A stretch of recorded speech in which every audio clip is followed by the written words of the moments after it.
As the first light of dawn crept in, I realized my dog had overstepped a boundary.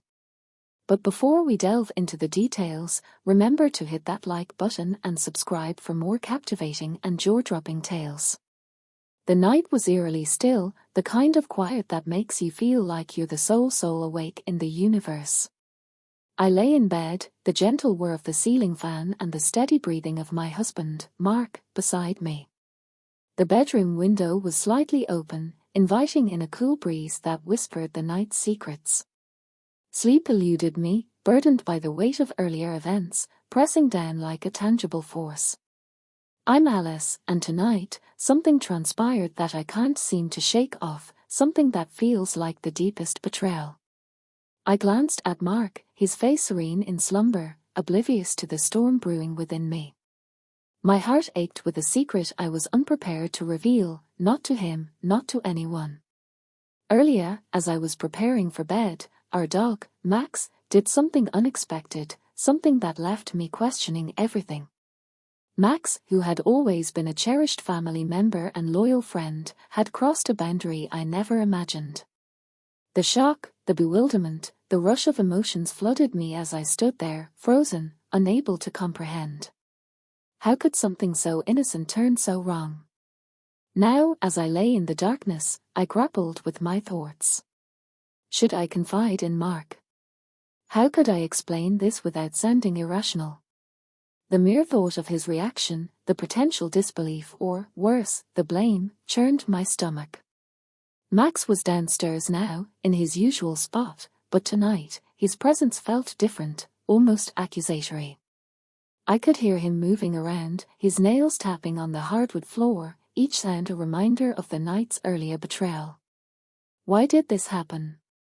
Was it my fault? Was it even Max's fault? Or was something else at play? The questions swirled in my mind, each leading to more confusion, more guilt. I turned away from Mark, staring into the void, feeling more alone than ever. The night silence seemed to mock me, as if it knew all my secrets, all my fears. What was I going to do? How could I return to normal after tonight?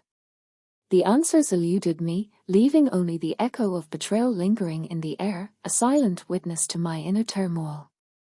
When morning arrived, the sunlight felt intrusive, as though it had no right to shine so brightly after the darkness I'd endured. I dragged myself out of bed, careful not to disturb Mark, who remained lost in the oblivion of sleep. Their house was quiet, too quiet, amplifying the chaos in my head. I went through my morning routine, each task feeling heavier than the last. As I poured coffee into my mug, my hand trembled slightly, spilling a few drops on the counter. I cleaned it up mechanically, my mind elsewhere, replaying the events of last night over and over. Max trotted into the kitchen, tail wagging, oblivious to the tension he'd caused. I looked at him, struggling to reconcile the loving pet with the creature that had betrayed me so intimately. "Hey, buddy," I managed to say, my voice flat. He licked my hand, his eyes filled with innocence. The day unfolded with its usual demands. Mark left for work, giving me a quick kiss on the cheek, his routine unchanged, unaware of the storm brewing within me. I watched him drive away, feeling the distance between us grow, not just physically but emotionally. I decided to take Max for a walk, hoping the fresh air might clear my mind. The neighborhood was bustling with the usual morning activities, kids waiting for the school bus, neighbors walking their dogs, the smell of someone's breakfast wafting through the air. Everything seemed normal, yet for me, nothing was.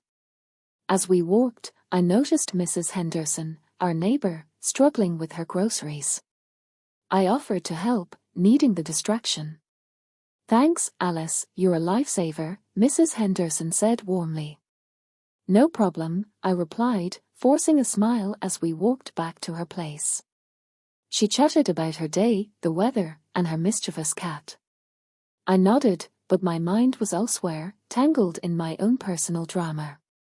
Once home, I sat at the kitchen table, staring at my phone, contemplating whether to call my sister, Sarah. She was always a source of sound advice, but this situation felt beyond anything I'd ever faced. Max was at my feet, gazing up with those big brown eyes. I sighed, rubbing my temples. "What do I do with you?" I whispered, more to myself than to him. The doorbell interrupted my thoughts. It was the mailman with a package. I signed for it, noting how ordinary the interaction was, how normal life seemed from the outside. Inside, however, I felt far from normal. I spent the day cleaning and cooking, trying to ground myself in routine to escape the looming decision about Maximum. Every glance at him renewed the sense of betrayal, yet the love and history we shared tugged at my heart. As afternoon turned to evening, I knew a decision was imminent. The idea of giving Max to my father seemed like a solution, but was steeped in guilt. Could I truly do that to him? To us?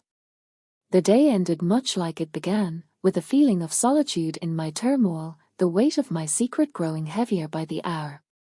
The normalcy around me only underscored the abnormality of my situation, a stark contrast that left me feeling more isolated than ever. That evening, as the sun dipped below the horizon, casting long shadows across the living room, I sat on the couch, my mind racing. Max lay at my feet, his head on his paws, looking up with what seemed like a mix of confusion and concern.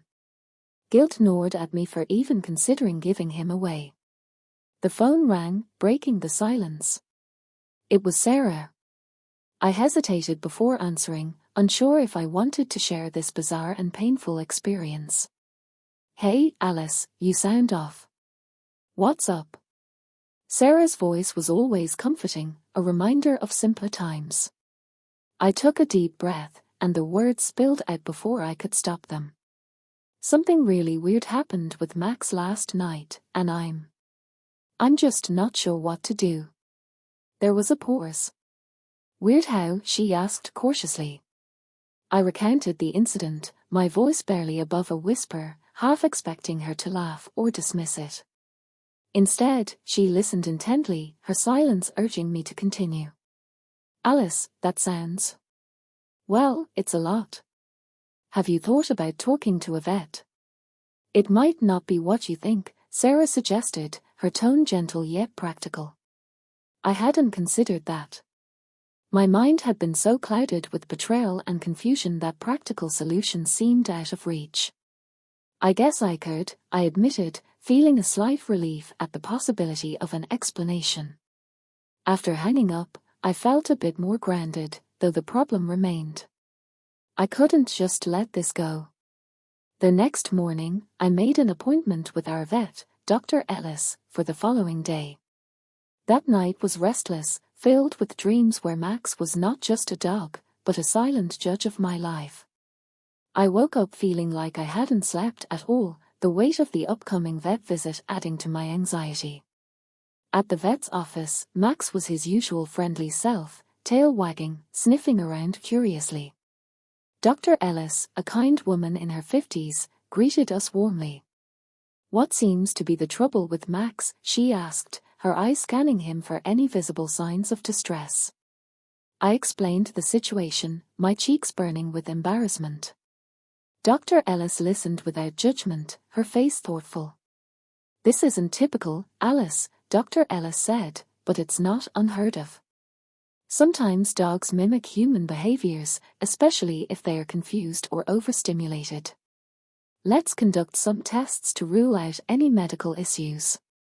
As the tests were underway, I sat in the waiting room, flipping through magazines without really absorbing anything. My mind was a storm of what ifs and howcould's. When Dr. Ellis returned, she reassured me that Max was healthy, suggesting his behavior might stem from stress, hormones, or simply a one-time anomaly.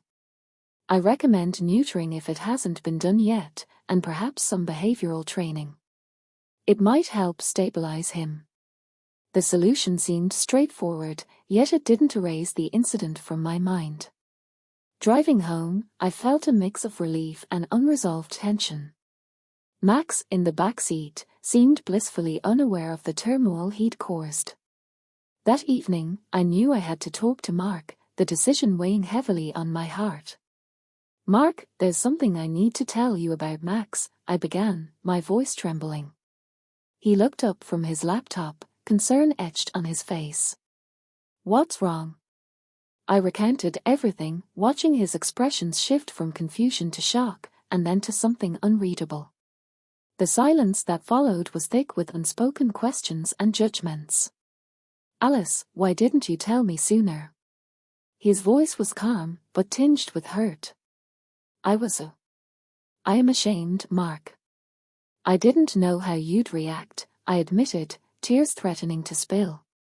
He reached out, taking my hand. "We'll figure this out together. Maybe we need to look at our home environment, see if there's something triggering Maximum." The conversation opened up a new dynamic in our relationship. It wasn't just about Max's incident, it was about trust, communication, and the unspoken fears we both carried. As time went on, we made changes. Max was neutered, and we began training sessions with a professional. Slowly, the atmosphere at home started to shift, yet the incident lingered like a ghost, a reminder of how fragile our normalcy could be. The tension between Mark and me didn't resolve overnight. There were awkward moments, silent dinners, and nights spent lying in bed, each lost in our thoughts. But we were trying, both to understand Max and to rebuild what felt broken between us. This wasn't just about Max's behavior, it was about our ability to face unexpected challenges, communicate, and forgive. The strange betrayal had become a catalyst for deeper introspection, and hopefully, a stronger bond. As days turned into weeks, the once comforting routine of our home had changed into something tense and unfamiliar. Max, now neutered and guided by a behaviorist, seemed to be adjusting, but the incident had left a mark on our relationship that wasn't easily healed. One evening, after another silent dinner, Mark and I sat in the living room, the TV on but neither of us watching. The weight of our unspoken words hung heavy in the air. "Alice," Mark finally broke the silence, his voice low. "I've been thinking about us, about Max, about everything." I turned to face him, my heart sinking. I knew this conversation was coming, but I wasn't ready. "What about us, Mark?" He sighed, running a hand through his hair. "I feel like we've been living in this shadow of what happened. I'm trying, Alice, but every time I look at Max, or at you, I see that night." The admission stung, but it was the truth we'd been avoiding. "I know," I whispered. "I feel it, too. It's like we're stuck." He nodded, his eyes not meeting mine. "I've been talking to my brother, and he mentioned a friend who could take Max, someone who lives out in the country, with space for him to run, to be a dog again." The suggestion struck me like a physical blow.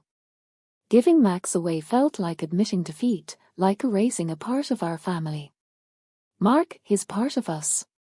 Can we really just give him away?" I asked, my voice trembling. "It's not about giving him away, Alice. It's about giving us a chance to heal, to move past this without the constant reminder."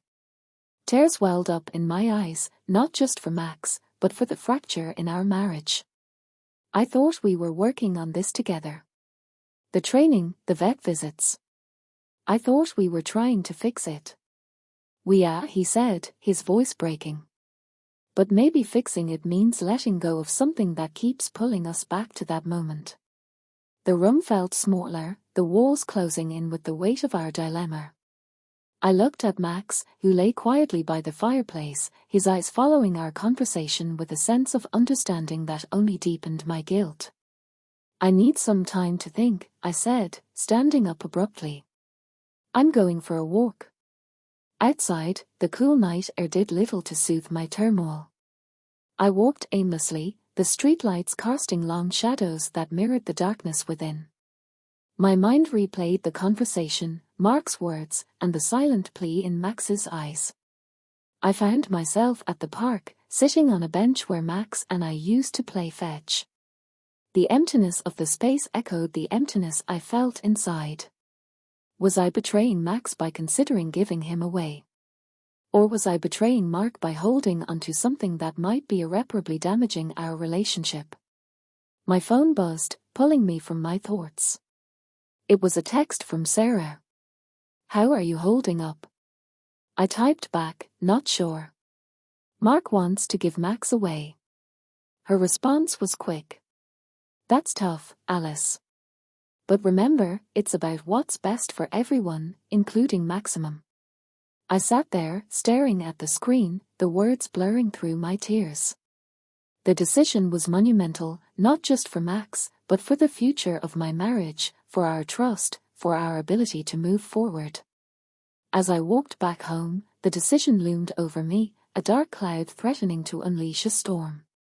I knew I had to make a choice, one that would define not just our immediate future, but the essence of our family. Entering the house, I found Mark waiting, his expression one of concern mixed with resolve. "Did you decide?" he asked, his voice gentle. I took a deep breath, the weight of the world on my shoulders. I think we need to talk about what best really means for all of us, not just for now, but for the long run." The night stretched on, our conversation a delicate dance of emotions, hopes, and fears. The decision wasn't made then, but the stage was set for the climax of our story, where every choice would lead to irreversible consequences. As I stood in our dimly lit living room, the weight of Mark's proposal hung between us like a thick fog. The silence was heavy, filled with the ticking of the clock and the occasional soft snoring from Max, who lay oblivious on his bed by the fireplace. "I've been thinking, Alice." Mark's voice was steady, but his eyes betrayed his turmoil. "Maybe giving Max away isn't about betrayal. Maybe it's about giving him a chance to be happy, away from whatever stress he's feeling here. And maybe, just maybe, it's about us finding our way back to each other without this constant reminder." I felt a tear escape, trailing down my cheek. "But Mark, he's part of our family. We've been through so much together. How can we just decide to let him go?" Mark moved closer, his hand reaching for mine, a gesture of comfort that felt both familiar and foreign. "I know, Alice, I love Max too. But our relationship, our marriage, it's been strained. I look at him and I see that night. I see your pain, your confusion. I want that to be replaced with something better, something joyful." The truth in his words was undeniable. Our home, once filled with laughter and the simple joys of pet ownership, had become a silent battleground of unresolved emotions. "But what if we're making a mistake?" I whispered, my voice trembling. "What if we regret this?" Mark sighed, pulling me into a gentle embrace. "We might, but we've tried everything, haven't we? The vet, the training, the time, and yet here we are, still stuck. Maybe this isn't just about Maximum. Maybe it's about us, about what we need to heal." The room seemed to close in around us, the walls echoing with the gravity of our decision. I looked over at Max, his tail thumping softly against the floor, his eyes reflecting a trust that felt like a knife to my heart. "I need to know one thing," I said, pulling back to look into Mark's eyes. "Do you still love me, Mark? Despite all this?" His gaze softened, and he cupped my face in his hands. "Alice, I've never stopped loving you. This has been hard, but my love for you hasn't changed. If anything, it's made me realize how much I want to fight for us." The sincerity in his voice broke something inside me. It was a moment of clarity, a revelation that this wasn't just about Max, but about our future, our happiness. "Okay," I said, the word feeling like a stone in my throat. "Let's find him a good home, but we do this together. We make sure he's going somewhere he'll be loved, where he can be a dog again, without the shadows of what happened here." Mark nodded, relief washing over his features. "Together," he agreed. That night, as we lay in bed, the decision we made felt like a betrayal, but not in the way I had feared. It was a betrayal of our past selves, the ones who couldn't see beyond the immediate pain. Now, we were choosing a path that might lead to healing, not just for Max, but for us. The next morning, we contacted Mark's friend, a man named John, who lived on a sprawling farm. He was known for his love of animals, and his place was a haven for dogs needing space to roam and be free. We arranged for Max to visit to see if it would be a good fit. The drive to the farm was quiet, filled with a mix of hope and sorrow. Max sat in the back, his head out the window, the wind ruffling his fur, seemingly unaware of the life-changing journey he was on. When we arrived, John greeted us warmly, his eyes lighting up at the sight of Maximum. "He'll have the run of the place here," John promised, showing us the vast fields where other dogs played and chased each other. Watching Max interact with John, seeing his tail wag with genuine excitement, something inside me shifted. This wasn't just about letting go. It was about giving Max a new beginning, one where he could be just a dog, without the complexities of human emotions weighing him down. As we left, Max stayed, his new life beginning. The drive back was silent, but it was a different kind of silence. It was the silence of acceptance, of understanding that sometimes love means letting go. Months passed since Max had found his new home on John's farm. Their house felt different without him, quieter, and in a way, emptier. But there was also a lightness, a sense of peace that had been missing for so long. Mark and I had taken to visiting Max every other weekend. Each time we saw him thriving, his coat shinier, his energy boundless as he ran through the fields with other dogs. It was a bittersweet sight. The joy of seeing him happy was tinged with the sadness of our choice. One crisp autumn afternoon, as we sat on John's porch, watching Max play, I turned to Mark. "Do you ever regret it?" I asked, my voice barely above a whisper. He looked at me, his eyes thoughtful. "I've thought about it a lot, Alice. At first, yes, there was regret. But now, seeing him like this, I think we did the right thing. For him, for us." I nodded, feeling the truth in his words. It's like we gave him a second chance at being just a dog, and in doing so, we gave ourselves a chance to heal. Mark squeezed my hand. "We did. And you know," Mark continued, "I've been thinking, maybe it's time we start considering our next chapter too. Not just for us, but for our family."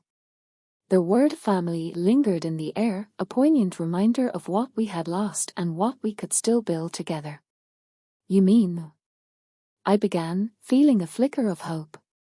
"I think we can start looking toward the future," he said, his eyes meeting mine with a renewed sense of purpose. As we sat there, the possibilities of what lay ahead began to unfold in my mind. It was a moment filled with promise, a testament to our resilience and the strength of our bond. Thank you for joining us on this journey. If you found our story compelling, please consider subscribing, liking, and commenting. Your support helps us bring more engaging stories to life.